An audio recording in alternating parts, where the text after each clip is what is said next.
Let's look at some of the types of graphs that we will commonly see in scientific investigations. The first one is a line graph. Now, this shows trends or changes over time. And this is where you are connecting those dots where you can see the peaks and the valleys. You can see when they increase and decrease because that's important. And an example would be how temperature changes during the day. I want to know when that temperature is increasing, when it decreases, when it goes up and down. Another one may be population dynamics, where you want to know when you have those high populations and when those population decreases, because then it will give you an idea to look at what is causing those increases and decreases in populations.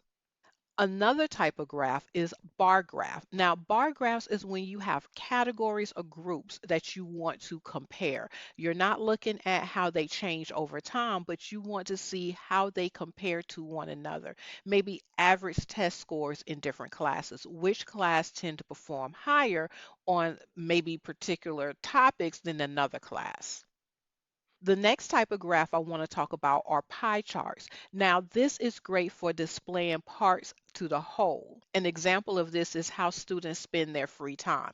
Is it watching movies? Is it video games? Or maybe studying for a class? And an example in science may be what percentage of water, which is H2O, is oxygen, and what percentage of that water molecule is hydrogen. We may use a pie graph to illustrate that.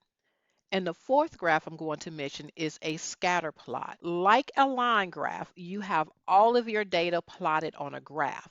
But unlike a line graph, you're not connecting the dots. You have a cluster of dots and you're doing a line of best fit through that so you can see the trend of the data. Is it increasing? Is it decreasing? Or is there really not a relationship? So, how study time affects test scores. We're not necessarily interested in if it goes up and down with each test, but the overall average of test scores correlated to that study time. That is when you'll use a scatter plot and include a line of best fit.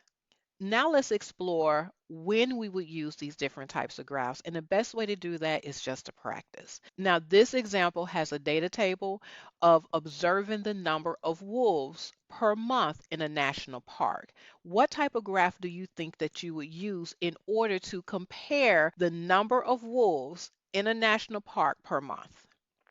If you say a bar graph, you are absolutely correct because in this case, we have the months as categories and we're looking to observe the number of wolves per month. And that's telling us we're comparing the population each month.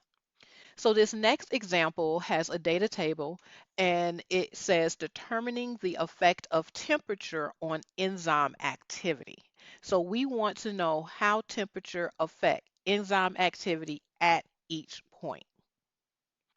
So in this case, we will use a line graph where we're connecting the dots so we can see at the different temperatures what happens to that activity. And in this case, by doing that, we see that there is what's called an optimal temperature at 30 degrees Celsius, and it goes down drastically after that. This next example is for the average distance ran per given time increment. Where a line graph could work for this, we are looking for the average distance. That is the keyword to let us know that we're looking for a scatter plot.